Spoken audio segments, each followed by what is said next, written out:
Hello students, आज मैं आपको कुछ अलग टाइप का कोऑर्डिनेशन के बारे में डिस्कस करने वाले हैं कि ये कोऑर्डिनेशन कंपाउंड जो बनते हैं वो कैसे बनते हैं, वैकेंट ऑर्बिटल कैसे बनती है, वो वैकेंट ऑर्बिटल हाइब्रिडाइज होकर नई वैकेंट ऑर्बिटल कैसे बनाते हैं, जिसमें कि जो लिगेंड्स द्वारा इलेक्ट्रॉन पेयर दिए जाते हैं वो अकोमोडेट होते हैं।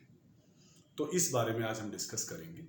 इसको हम लैगेंड फील्ड थ्योरी के नाम से या वैलेंस बॉन्ड थ्योरी और CFT है, तीन थ्योरी दी गई हैं। पहली हमारी थ्योरी है वैलेंस बॉन्ड थ्योरी, VBT जिसको बोलते हैं। दूसरी है क्रिस्टल फील्ड थ्योरी, CFT। चौथी है molecular orbital theory, this is modern theory, सबसे जो मॉडर्न है वो यही थ्योरी है। लैगेंड फील्ड थ्योरी भी इसको बोलते हैं और एडजस्टेड क्रिस्टल फील्ड थ्योरी भी बोलते हैं। क्यों?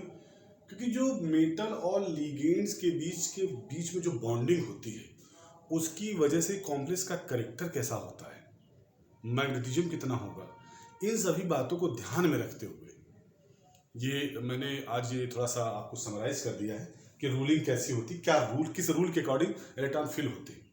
क्या हुन्स रूल को वायलेट करते हैं? नहीं। क्या पाउली एक्सक्लूजन प्रिंसिपल को वायलेट करते हैं? नहीं। सिस्टम सभी फॉलो होंगे और मटेरियल भी बनेगा, कॉम्प्लेक्स भी रेडी होगा और उसके अपने फंक्शन भी रेडी होंगे, उसकी प्रॉपर्टी भी शो होगी। तो इस लिहाज से मैंने एक जो ये वाला बनाया है इसको देख लीजिए, थोड़ा सा अलग है। जो अभी तक आप कोऑर्डिनेशन पढ़ रहे थे बड़ा इजी था, मतलब आसान से आपको समझ में आ जाता और आसान से हो रहा था। पर इसमें थोड़ी सी जो बुक्स भी आप पढ़ेंगे उसमें भी थोड़ा सा कन्फ्यूजन क्रिएट होता है। आपको बेस नहीं पता है तो आप कंफ्यूजन में आ जाते हैं कि यार ये इसमें ये हो रहा है, इसमें ये हो रहा है, यार इसमें यही प्रॉपर्टी इसमें ऐसी आ रही है, यही प्रॉपर्टी इसमें ऐसी आ रही है। और एक जगह आपको सबसे ज़्यादा कंफ्यूजन होता है कि जब हम d ऑर्बिटल को हाइब्रिडाइजेशन में शामिल करते हैं तो d ऑर्बिटल का कौन सा पार्ट हाइब्रिडाइजेशन में शामिल होता है, यानी संकरण में कौन सा पार्ट शामिल होता है, कौन से सेट शामिल होते हैं, ये जानना जरूरी होता है। क्लियर? चलिए शुरू करते हैं शुरुआत से। This is ligand field theory, theories of metal bonding in complexes. तो कितनी थ्योरी हमने डिस्कस की? There are 3 theories metal ligand complexes के लिए बॉन्डिंग में। कौन कौन सी? पहली वैलेंस बॉन्ड थ्योरी, दूसरी क्रिस्टल फील्ड थ्योरी, तीसरी मॉलिक्यूलर ऑर्बिटल थ्योरी और लिगेंड फील्ड थ्योरी और adjusted crystal field theory. Adjusted मतलब मॉडिफाइड। क्लियर? आप पहले वैलेंस बॉन्ड थ्योरी के बारे में डिस्कस करते हैं। This is number 1, valence bond theory. Valence bond theory, according to this theory, bonding in metal complexes arises when filled ligand orbital containing lone pair of electron overlap with vacant hybrid, ये है vacant hybrid orbitals या यूं कहते हैं hybridized orbital। hybridized orbital, hybridized orbital मतलब नई orbital जो बनती है वो hybridized orbital कहलाती है। एक होता तो हाइब्रिड होता, नंबर ऑफ ऑर्बिटल्स है, hybridized orbitals of central metal atom or metal ion. Metal atom भी कहते हैं, मेटल आयन भी कहते हैं। आयनिक कंडीशंस को करते हैं आयनिक कह देंगे, अदरवाइज मेटल। और जो बॉन्ड बनते हैं they are normally known as covalent bond, coordinate bond. But why we are calling this coordinate covalent bond? इसका भी रीजन है। इसका रीजन क्या है? जब हम स्ट्रॉन्ग फील्ड लिगेंड के साथ डोनेशन करते हैं तो स्ट्रॉन्ग फील्ड लिगेंड में एनर्जी होती है पेयरिंग की, और वीक फील्ड लिगेंड में, और वो जो बॉन्ड बनेगा, कोऑर्डिनेट जो बॉन्ड बनेगा उसके बाद कोऑर्डिनेट कोवेलेंट बॉन्ड बोलेंगे। ध्यान रखना, स्ट्रॉन्ग फील्ड लिगेंड के साथ। और वीक फील्ड लिगेंड के साथ जैसे फ्लोरीन हुआ, क्लोरीन हुआ, ब्रोमीन हुआ, they are forming bond but they are ionic. Bond coordinate वो भी बनेगा पर थोड़ा सा आयनिक रहेगा। तो this is not equally called coordinate covalent, this is coordinate ionic, partially ionic. पर हम पूरी केमिस्ट्री में कोऑर्डिनेट कोवेलेंट ही यूज करते हैं, इसलिए कंफ्यूजन कोई जरूरत नहीं। वीक में होगा आयनिक और इसमें कोवेलेंट, पर दोनों में हम कोवेलेंट ही कहते हैं, कोऑर्डिनेट कोवेलेंट बॉन्ड। अब क्यों ऐसा आ रहा है आप देखिए, एक एक करके एक एक टॉपिक को मैं क्लियर करूंगा, आपको एक एक पॉइंट्स को क्लियर करूंगा। यहाँ पर according to this theory, bonding in metal complexes arises when field ligand orbital containing. अब फील्ड लिगेंड ऑर्बिटल मतलब ऑब्वियसली कुछ ना कुछ रखेगा, लेकिन they have lone pair of electron to donate. ऐसा लिगेंड जिसके पास लोन पेयर ऑफ इलेक्ट्रॉन हो डोनेट करने के लिए हो, किसको? सेंट्रल मेटल एटम को। और कौन सी ऑर्बिटल उसको लेंगी? जो नई हाइब्रिडाइज वैकेंट खाली ऑर्बिटल बनेंगी। मतलब अगर किसी को मतलब जैसे न्यूली मैरिड कपल है, आपने शादी बेटे कर दी, लेकिन बेटे के लिए रूम तो बनवाना पड़ेगा ना अलग से, उसका अलग करना बेडरूम होगा, फिर उसकी अपनी फैमिली अलग चलेगी, ठीक है। तो उस अकोमोडेशन के लिए, यानी इलेक्ट्रॉन पेयर के अकोमोडेशन के लिए जो हाइब्रिड ऑर्बिटल्स हैं वो वैकेंट है और उनके पास कुछ नहीं है। जो इनकमिंग लिगेंड्स हैं वही इलेक्ट्रॉन देंगे। अच्छा, इन्हीं पे ये डिपेंड करता है कि जो स्ट्रॉन्ग फील्ड लिगेंड्स होते हैं they have power to pairing the electrons. लेकिन एक और कंडीशन है, पेयरिंग तो कर देंगे but they can not violate Hund's rule and Pauli's fusion principle. Violate नहीं कर सकते, इसलिए इनके स्ट्रॉन्ग फील्ड होने के बाद भी उसके कैरेक्टर चेंज हो जाते हैं। मैं भी एग्जांपल आपको कराऊंगा एक एक करके, फिर आप देखिएगा, अच्छा लगेगा आपको, कोऑर्डिनेशन बहुत मजा आएगा, बेटर। देखिए ये पॉइंट में क्लियर हुआ आपको, यहां तो कोऑर्डिनेट बांड यहां तक बना दिया। अब this is field ligand orbital, ये फील्ड है, और ये वैकेंट हाइब्रिडाइज ऑर्बिटल है। किसकी? मेटल की। लिखा है ना, vacant hybridize orbital, hybrid orbital of metal orbital. Clear? तो ये वैकेंट है, ये फील्ड है, ये इसको डोनेट करेगी, तो इनके बीच में ये बांड बन गया, कोऑर्डिनेट बांड। ठीक, this is also called coordinate covalent bond या कोऑर्डिनेट बांड्स। दूसरा पॉइंट डिस्कस करते हैं। इसमें छोटे छोटे पॉइंट्स हैं, बहुत अच्छे हैं, पर अब बहुत ये बड़ी थ्योरी है, बहुत बड़ी थ्योरी है। मैग्नेटिक मोमेंटम, अब मैग्नेटिक मोमेंटम किस पे होता है? अगर कॉम्प्लेक्स के अंदर अनपेयर्ड इलेक्ट्रॉन है तो इसको हम कहेंगे पैरामैग्नेटिक इन नेचर, ठीक है। और वैकेंट इलेक्ट्रॉन नहीं है, सभी पेयर्ड इलेक्ट्रॉन है, तो उसको कहेंगे डायमैग्नेटिक इन नेचर। लेकिन अब इसमें फिर एक थोड़ा सा लेकुना आता है। लेकुना क्या आता है? हम ये कहते हैं कि स्ट्रॉन्ग फील्ड लिगेंड के अंदर ये पावर होता है कि वो इलेक्ट्रॉन्स को पेयर्ड कर देता है, स्कैटर्ड इलेक्ट्रॉन को पेयरिंग कर देता है। पर एक कंडीशन उसके साथ और लगी है कि हुंड रूल को वायलेट नहीं करेगा। हुंड रूल क्या होता है कि पेयरिंग तभी स्टार्ट होती है जब सभी में एक एक इलेक्ट्रॉन हो जाता है, इसको भी वायलेट नहीं कर सकता। इसी कारण से कुछ कॉम्प्लेक्सेज स्ट्रॉन्ग फील्ड से अटैच होंगे पर उनके कैरेक्टर पैरामैग्नेटिक होंगे। कैरेक्टर क्या होंगे? पैरामैग्नेटिक होंगे। मैं एक एक करके डिस्कस करूंगा, मैंने इसलिए आपको लिख दिया यहाँ पर। इनर ऑर्बिटल क्यों लिखा है? आउटर ऑर्बिटल के बारे में कुछ नहीं बताया हमने। दो टाइप के कॉम्प्लेक्स बताए हमने, एक इनर ऑर्बिटल कॉम्प्लेक्सेस, दूसरा आउटर ऑर्बिटल कॉम्प्लेक्सेस। तीसरे पॉइंट पे यहां आ जाते हैं, मैग्नेटिक मोमेंटम का जो डिस्कस कर रहे थे भी। Magnetic momentum due to unpaired electrons and coordination number metal, coordination number of metal decided the hybridisation in metal. अब कोऑर्डिनेशन नंबर ही डिसाइड करेगा कि कितने हाइब्रिडाइज ऑर्बिटल बनेंगे। क्यों? क्योंकि कोऑर्डिनेशन नंबर ये डिसाइड, जो कोऑर्डिनेशन नंबर से ये डिसाइड होता है कि ज्योमेट्री कैसी है, और उससे ये भी डिसाइड होता है कितने लिगेंड अटैच है। तो जितने लिगेंड अटैच है तो वही उसका कोऑर्डिनेशन नंबर होता है। तो सभी लिगेंड एक एक लोन पेयर देगा, तो ऑब्वियस है जितने लोन पेयर उसको रखने हैं उतने वैकेंट ऑर्बिटल बनने चाहिए।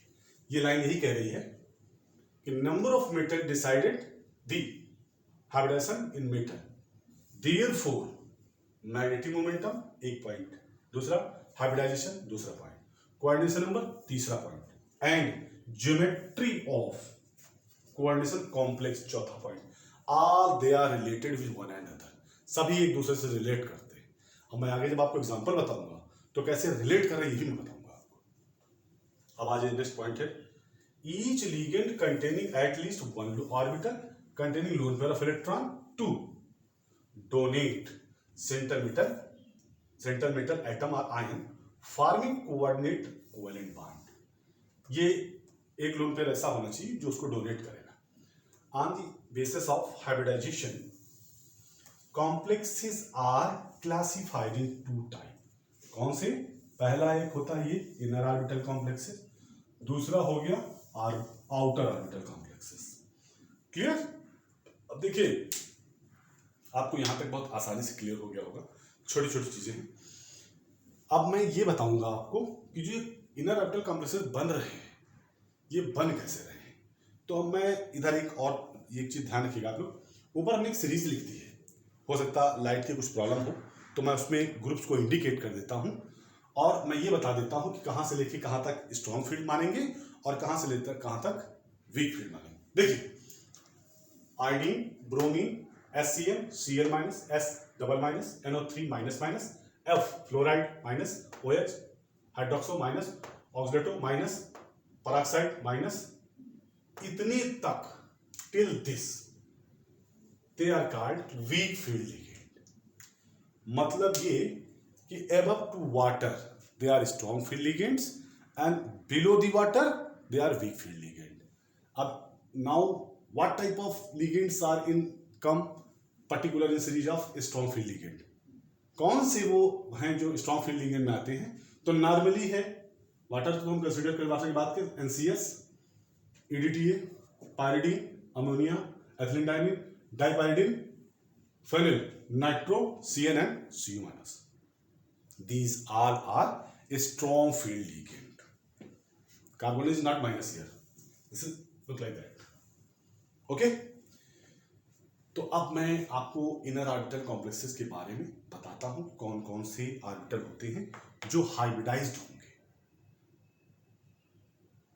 मालूम है क्योंकि डी ऑर्बिटल दो सेट का बनता है, डी ऑर्बिटल में दो सेट होते हैं। पहले इसको मिटा दें फिर डी ऑर्बिटल का स्ट्रक्चर बना देंगे। तो इसका स्क्रीनशॉट निकाल लीजिए आप लोग, ठीक है।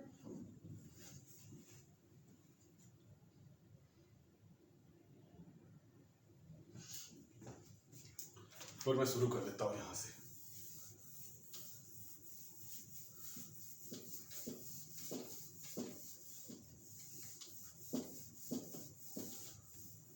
ये बहुत बेसिक है पर अगर आपकी समझ में बेटा आ गया तो इससे रिलेटेड जितने भी क्वेश्चंस आएंगे वो आप चुटकियों में सही कर लेंगे। चुटकियों का मतलब जानते हो ना, विदाउट नो टाइम आपने देखा और मेमोरी बेस कैलकुलेशन शुरू कर दिया और कैलकुलेशन होने के बाद जस्ट बाद जैसे आप देखेंगे तो उसका आंसर आ चुका होगा, ठीक है। अब देखिए मैं इन सब का कुछ का आपको सॉल्व करता हूं सिस्टम। एक पॉइंट और लिख लीजिए, थोड़ा सा मैं लिखा दे रहा हूं आपको, लिख लीजिए उसको भी, वो भी जरूरी पॉइंट है। कौन सा? In case of inner orbital complexes, inner orbital complexes, EG set of orbital, EG set of d orbital participate in hybridization,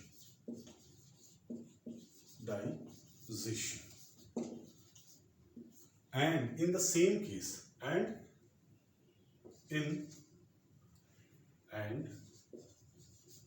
in outer orbital complexes,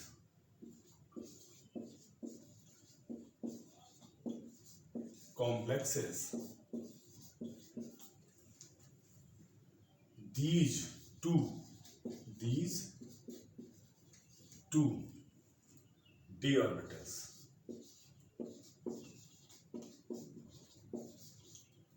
named, नाम क्या है इनका, d x square minus y square, दूसरी d z square, ये participate करते हैं। These two d orbitals named, this one is participate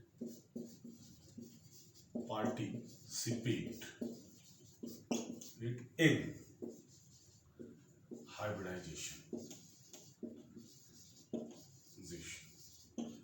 ये चीज एक बहुत स्पेसिफिक चीज है, बहुत स्पेसिफिक पॉइंट है। क्यों ऐसा स्पेसिफिक पॉइंट है? क्योंकि आमतौर पे आप डी ऑर्बिटल तो जानते हैं और जब डी ऑर्बिटल बनाते हैं तो नंबर ही नहीं लिखते हैं आप, x y y z z x कौन सा ऑर्बिटल ये लिख देते हैं, आप D2 डायरेक्ट लिख देते हैं। कौन सा D2 ये नहीं पता। अगर क्वेश्चन हो जाएगी which one of the D2 is orbital is participating in hybridization and having vacant hybridized orbital, you don't know about that. You know only D orbital is participate, but which part of D orbital is participate in hybridization you don't know. That's why I am telling. ये जो होती है orbital, ये दो orbital ही participate करती हैं, पहले आगे से फिर पीछे से। अब देखिए कैसे, पहले हम क्लासिफिकेशन ऑफ डी ऑर्बिटल कर दें, क्लास डी ऑर्बिटल को जस्टिफाई कर दें, स्ट्रक्चर ऑफ डी ऑर्बिटल लिख देते हैं। Structure of d orbitals or nomenclature बोल देते हैं। कैसे? ये हो गया डी ऑर्बिटल आपका, 1 2 3 4, इसको ऐसे कर लिया हमने। दिस इज ईजी सेट और this is T2G set. Clear? 1 2 3 4 5, 1 2 3 4 5, all these 5 orbitals are vacant here and name D XY D YZ D ZX, and this is D X square minus Y square, and last one is D Z square. तो this is easy set of orbital is participating in bond formation. अब एक कोई में in both cases कौन कौन से? Inner orbital complexes and outer orbital complexes, both inner orbital complexes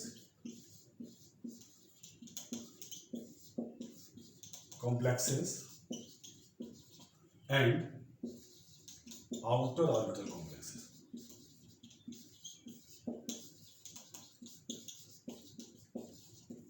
right?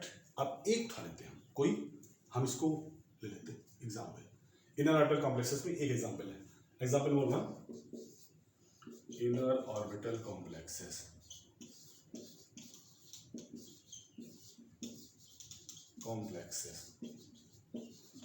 इसमें hybridisation होता है D2sp3 and D1 is D क्या है? x square minus y square, दूसरा D z स्क्वायर, s मालूम है आपको, s अपर होता है, यानी दिस इज n-1 सेल है इसकी n-1 D और s is n s and p is n p। समझ गए मतलब? अगर ये 4 है तो ये 3 है, अगर ये 5 है तो ये 4 है। क्लियर? अब आ जाते हैं एग्जांपल्स में। पहला CO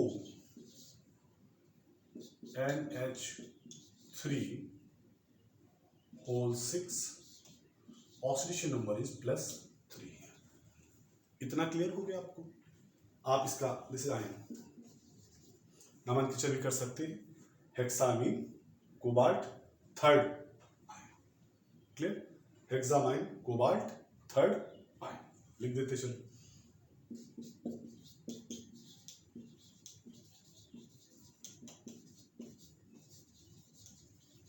कोबाल्ट। क्लियर? चलिए, तो पहले मैं करा चुका हूँ, बहुत अच्छा तरीका बताया था। अगर आप लोग पढ़ लेंगे तो कोई प्रॉब्लम नहीं होगी, फर्दर कभी कोई प्रॉब्लम नहीं होगी। अब आ जाते हैं कि करते सेट करते हैं, कैसे करना क्या है। CO एटॉमिक नंबर CO का कितना होता है बेटा? कुछ बीच में प्रॉब्लम्स आती रहती है, मोबाइल कहीं से कोई कनेक्ट कर रहा, देखो उसको काट दे पहले, उसकी बात करते हैं।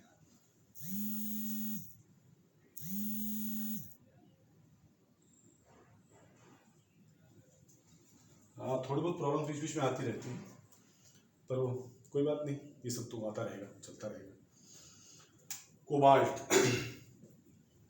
27 एटॉमिक नंबर 27, 26 होता है आयरन, कोबाल्ट होता है 27, निकेल 28, फिर कॉपर 29, जिंक 30। अब इसको लिखना शुरू करते हैं। This is 1s2 2s2 2p6 3s2 3p6 3d7 4s2। ये हो गया last configuration. This is last configuration. Clear? Last configuration हो गया। अब इसको हम बना लेते हैं, कैसे बना देते हैं इधर। ये हो गई d ऑर्बिटल, 1 2 3, इसको इंडिकेट कर देते हैं EG को और इसको कर देते हैं T2G को। राइट? उसके बाद 4s है, जिसमें 2 इलेक्ट्रॉन है। उसके बाद 4p तो हमारे पास अवेलेबल है पर वैकेंट है। दिस इज 4p0, इस कंडीशन में 0 है और इसमें 7 इलेक्ट्रॉन है। 1 2 3 4 5 6 और ये 7। क्लियर? कहीं अभी तक कोई वायलेशन नहीं हुआ हुंड रूल का, कोई वायलेशन नहीं है। ठीक, आप क्या करते हैं, one it is a third oxygen state, अगर हम उसके 3 आए, 3 को लिखते हैं CO3+ लिखेंगे, तो क्या हो जाएगा, यहां से 2 इलेक्ट्रॉन और यहां से 1 इलेक्ट्रॉन माइनस हो जाएगा। कैसे हो जाएगा देख लीजिए, 1s2 2s2 2p6 3s2 3p6 3d6 4s0। तो किस कंडीशन में 0 हो गया, यहां लिख देते हैं ऐसे, ये 2 ये। क्लियर?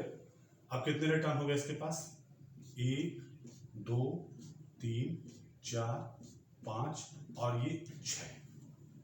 क्लियर? और s हो गया खाली, 4s0 और यहां ये भी 0 हो जाएगी क्योंकि उस पर इलेक्ट्रॉन पहुंचे ही नहीं। 4p0, अभी कुछ नहीं, ये ऑक्सीजन स्टेट में आ गई। तो 2 इलेक्ट्रॉन यहां से स्किप हुए और 1 इलेक्ट्रॉन इसका स्किप हुआ, क्योंकि 3 ऑक्सीजन स्टेट है तो 3 इलेक्ट्रॉन निकलेंगे। अब मैं क्या करता हूं, देख लीजिए,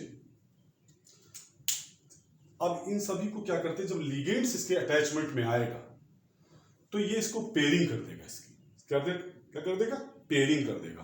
तो हम ऊपर थोड़ा सा इसको मिटा देते तब लिख देते। आप लोग अभी जाइएगा नहीं, देखते रहिए, कंटिन्यू रखिएगा, क्योंकि बहुत डिसाइडिंग फैक्टर है अभी होने वाला है। जो भी अभी डिसाइडिंग फैक्टर जो होने वाला है वो अब होगा। कैसे होगा ये मैं आपको दिखा दे रहा हूं। अब इसको उठा के ऊपर लेके चले जाते हैं। CO+3 ऑक्सीजन स्टेट, क्या हो गया, ये 3d6 है, 1 2 3, ये 4s कुछ नहीं है और 4p भी कुछ नहीं है, 4p 4s। अब इनके नंबर नाम लिखना चाहे तो आप लिख सकते हैं, px py pz। Clear? x² sorry dxy yz dzx, और ये है x² -y² d, और ये है dz²। This is EG set of orbital, this is T2G set of orbital. Clear? यहां तक आगे +3 ऑक्सीडेशन स्टेट में कौन से डी है, 3D है, दिस इज 3D। 1 2 3 4 5 और ये आ गया 6 इलेक्ट्रॉन। क्लियर? यहां तक आपको क्लियर हो गया। अब नया स्टेप देखना कैसे मिला वो देखिए। जैसे ही लिगेंड इनके अटैचमेंट में आएगा तो ये पेयरिंग कर देंगे। कैसे, ये देखिए, यहां पर CONH3(6) 3 ऑक्सीडेशन स्टेट, ऐसे ये बना लिया हमने, 1 2 3 4। This is T2G set, this is EG set. ये 4s हो गया, 4s, और ये हो गया 4p, 1 2 px py pz काहे का, 4p का है सब, this is part of 4p। Clear? अब जो 6 थे लिगेंड्स, जैसे ही स्ट्रॉन्ग फ्री लिगेंड्स के अट्रैक्शन में आता है तो क्या करता है, ये श्रिंक अप करना शुरू कर देगा। जो बिखरे हुए इलेक्ट्रॉन थे, ये वाले इलेक्ट्रॉन, इनको सटा के अंदर कर देगा। तो ये उठा के यहाँ, ये उठा के यहाँ, अब क्या हो जाए, 1 2 3 4 5 6। There is no violation of Hund rule. इसका बहुत दिमाग में रखना है, क्योंकि आगे जो एग्जाम्पल हम कराएंगे ना आपको, वो उसी के बेसिस पे है कि है तो पैरामैग्नेटिक, स्ट्रॉन्ग फील्ड होने के बाद ही पैरामैग्नेटिक है, क्यों है ऐसा, वो सब मैं आपको सिखाऊंगा। क्लियर? तो अब ये हो गया खाली ऑर्बिटल, 1 2 3 4 5 6, ये हो गया। These are the hybridized D2sp3 hybridized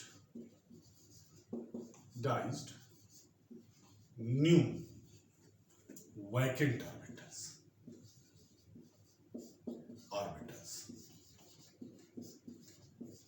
क्यों?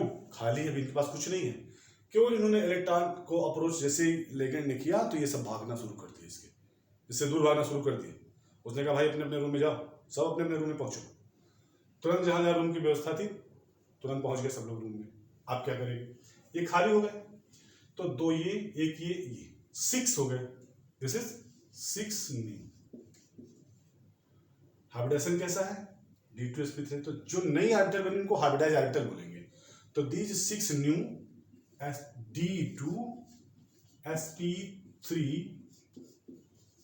hybridized orbitals are formed। अब क्या होगा? अब जो NH3 है, this is ligand, NH3 amine ligand क्या करेगा? ये एक एक लोन पेयर जो इसके पास है ना, ये प्रोवाइड करेगा किसको? ये एक लोन पेयर, ये एक लोन पेयर, ये एक लोन पेयर, ये एक लोन पेयर, ये सभी लोन पेयर दे रहे हैं। 1 2 1 2 1 2 1 2 1 2 1 2 NH3 NH3 NH3 NH3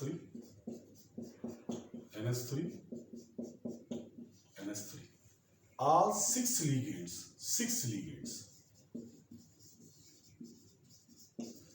क्यों 6 लिगेंड है? क्योंकि इसका कोऑर्डिनेशन नंबर भी 6 है।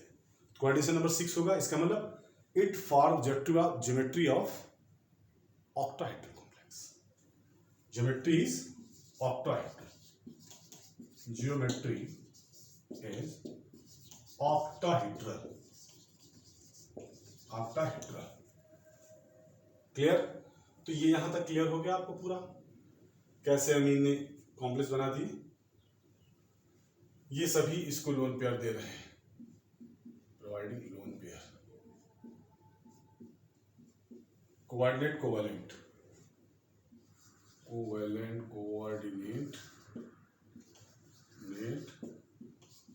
Covalent bonds. क्लियर? थोड़ा सा और मिटा दे, थोड़ा सा और लिख दें आपके लिए थोड़ा सा। ये सभी इतना तो आपको समझ में आ ही रहा होगा यहां तक। अब देख लीजिए, अब जो ये बन गया है तो इसका कैरेक्टर कैसा होगा? सभी जो ऑर्बिटल्स है फील्ड है और आगे के ऑर्बिटल में कभी कोई इलेक्ट्रॉन नहीं होगा। तो मैग्नेटिक मोमेंट इस बात पर डिपेंड करता है कि कितने नंबर ऑफ अनपेयर्ड इलेक्ट्रॉन्स हैं। अनपेयर्ड इलेक्ट्रॉन्स कोई नहीं है। इट मीन्स इट इज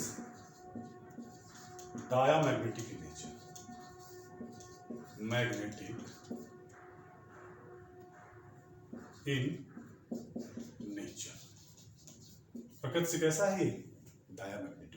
तो मोस्टली ज्यादातर ये देखा गया है कि जो स्ट्रॉन्ग फील्ड लिगेंड्स होते हैं वो इनर ऑर्बिटल कॉम्प्लेक्सेस ही बनाते हैं और उनका कैरेक्टर मतलब ज्यादातर डायामैग्नेटिक ही होता है।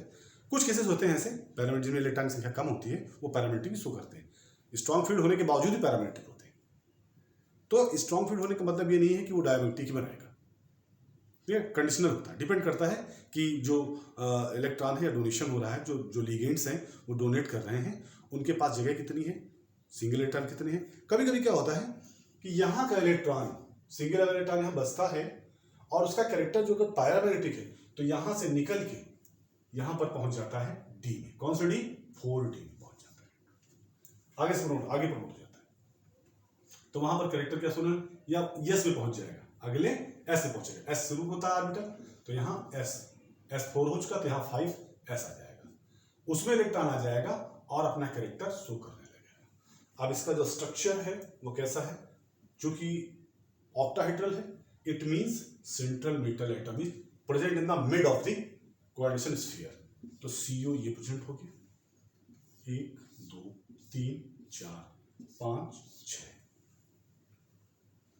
NH3 NH3 NH3 NH3। आप NH3 उधर से भी लिख सकते हैं, चूंकि डोनेशन N ही करता है इसलिए हम इधर लिखे जाते हैं, NH3 NH3। तो दिस इज स्ट्रक्चर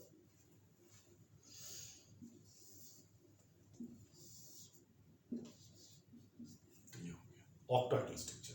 अब इसको अगर और आप क्लैरिफाई करेंगे तो ऐसे कर दीजिए, ऐसे ऐसे ऐसे ऐसे ऐसे ऐसे, फिर ये ऐसे ऐसे, this is this type octahedral nature.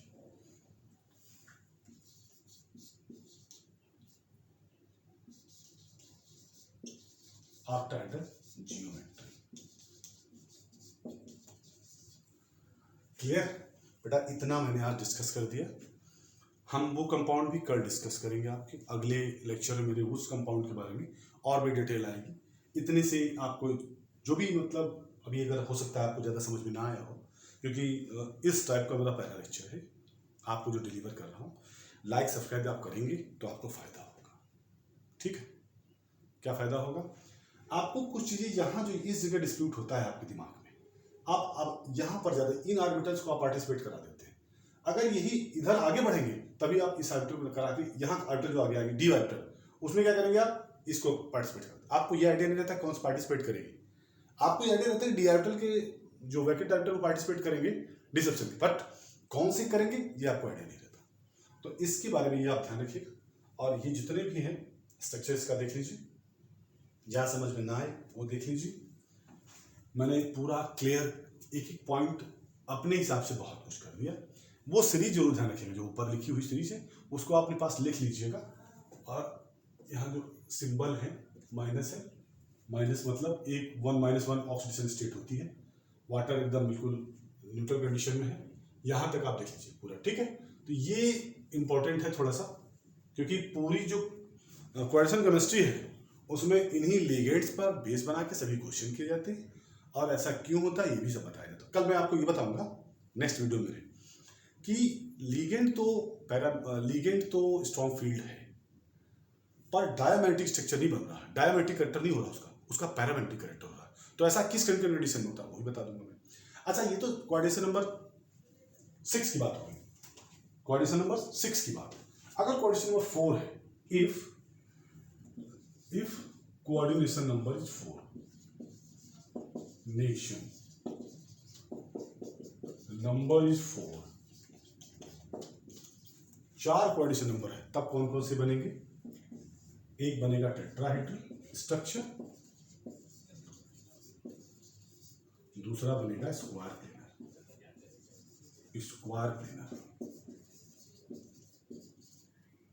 Structure.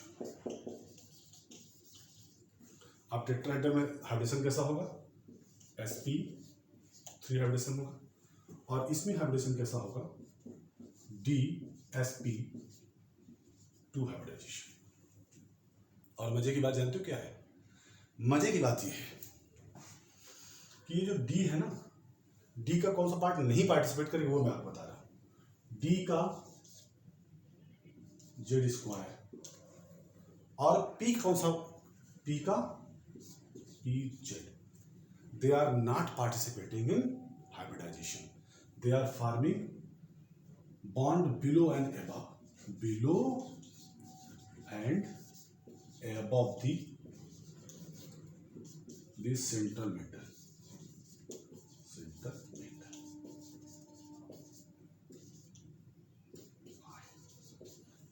ये पार्टिसिपेट नहीं करेंगे। पार्टिसिपेट कौन करेगा?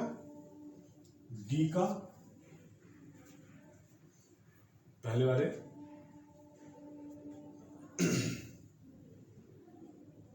डी इसमें सॉरी एक मिस्टेक है, this is d x x y y z, z x नहीं करेगा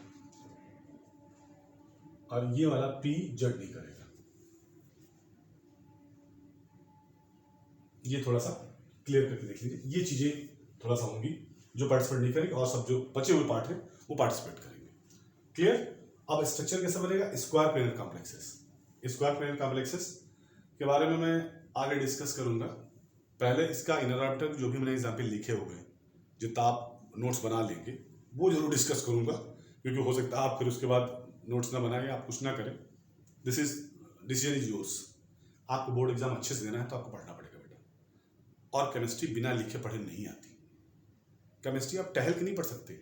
जैसे मैं देखता हूँ एग्जाम के टाइम बच्चे क्या करते हैं, छत पे निकल जाते हैं और ऐसे करके पढ़ा करते हैं, ऐसे से घुमा करेंगे, ऐसे ऐसे केमिस्ट्री नहीं आती। केमिस्ट्री को आपको लिखना पड़ेगा। जब आप लिखोगे तब केमिस्ट्री आएगी।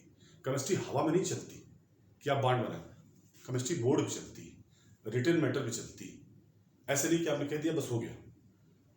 ये दूसरे सब्जेक्ट नहीं है, मैं दूसरे सब्जेक्ट को कमेंट नहीं करना चाहता हूँ, लेकिन अन्य सब्जेक्ट की और केमिस्ट्री की बात दोनों की डिफर होती है। ठीक है, तो आज मेरे वीडियो में इतना ही रहेगा।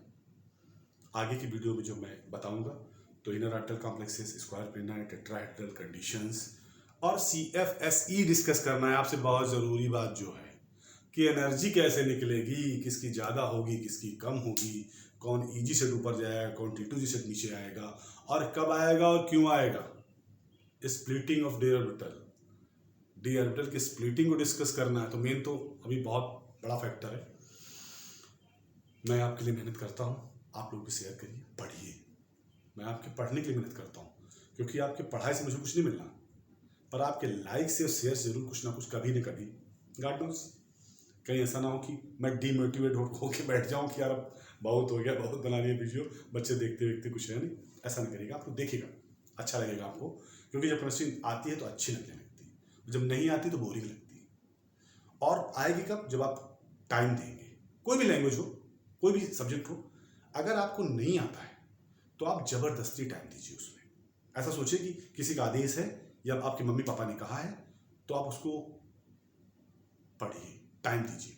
तो टाइम देने से ये होता है, आप 10 बार किसी चीज देखेंगे, थोड़ा सा दिमाग में आपके बस जाएगा, थोड़ी सी लाइन आएगी। और वही चीज़ अगर कहीं आपको बाहर दिख गई तो आप कहोगे हाँ यार ये चीज़ तो हमने देखी थी, हाँ उस बुक पे देखी थी या वहाँ उस वीडियो में देखा था। फिर क्या करेंगे, आपको उसमें इंटरेस्ट आने लगेगा। और जब आपको इंटरेस्ट आने लगेगा, आपको जब जानकारी होगी तभी इंटरेस्ट आएगा। अब मैं आपसे इंग्लिश, हिंदी के अलावा किसी दूसरी लैंग्वेज में बात करूं तो आप देखते रहेंगे, मेरे चेहरे को देखेंगे।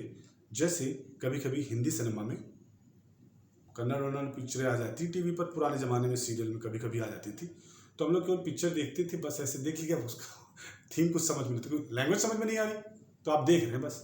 गाना चला तो म्यूजिक समझ में आता है, गाना हो सकता है या अच्छा सा कोई सॉन्ग है, पर आप जानते ही नहीं कुछ, तो आप नहीं कर सकते। तो बेटा आपसे मेरी गुजारिश है या रिक्वेस्ट है कि आप लोग पढ़िए, देखिए, टाइम दीजिए। टाइम देंगे और मेरे साथ टाइम देंगे तो मैं निश्चित तौर से आपको दावा करता हूँ आप केमिस्ट्री जरूर सिखा दूंगा। ओके, बाकी बिहारी की जय।